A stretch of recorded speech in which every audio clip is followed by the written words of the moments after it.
The Hammersmith and Shepherd's Bush area was a cluster of railway activity dating back to 1844, where passenger services operated from the West Coast Main Line at Wilson Junction down towards Kensington, Addison Road, calling out West London Junction, where it crossed over with the Great Western Main Line, then headed down towards Warwick Road, where a coal depot was located, as well as at the base of the Kensington Canal.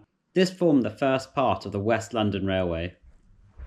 As the years went by, companies started utilising their termini more often, and the West London Railway eventually became just a coal line. In 1859, several companies, who I'll list here as their names are quite onerous, joined forces to construct the West London Railway extension, linking it to Clapham Junction, where it would then connect to the South West and Brighton main lines. This follows the route of the current Overground line today. 5 years later, in 1864, a line from Paddington to Hammersmith was opened, and this was owned by the Metropolitan Railway and the Great Western Railway at the time. This is what we now know as the H&C line today, and it had stations at Notting Hill, which is now called Ladbroke Grove today, and the first of Shepherd's Bush station. At this point, a connection from this railway to the West London line was also made. 4 years later, in 1868, Latimer Road opened, and a year later, the London and South Western Railway had made its way from Richmond to West London and had now created a link from the current-day District Line to Kensington Addison Road, joining the West London line, where it would then head on to Clapham Junction and then to Waterloo. There was a new station at Hammersmith Grove, which was just next to the existing Hammersmith station at the time, and of course, another Shepherd's Bush station. You can still see the flyover on Google Maps today, and it's there if you take the tube as well.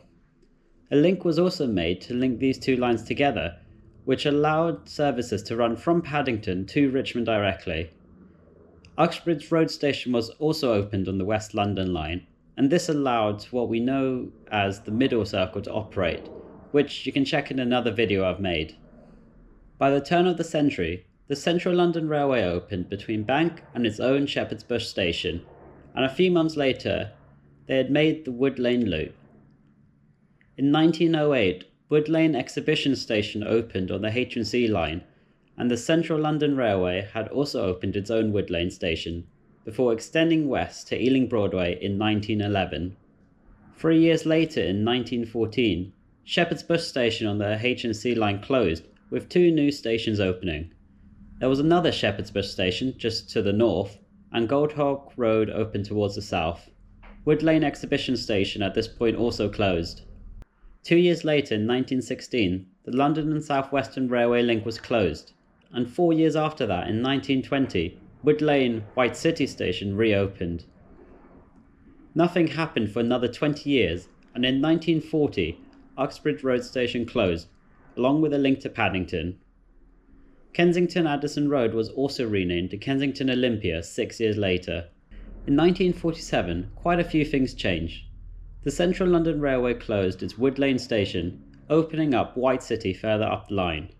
Similarly, the H&C Wood Lane White City station was renamed to White City on the same day, but was completely destroyed in a fire 12 years later in 1959.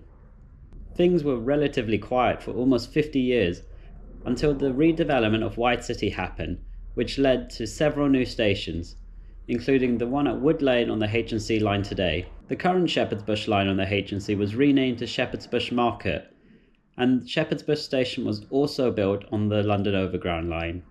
And this is how the railways are today. Thanks very much for watching, guys. Keep safe, and I'll see you next time.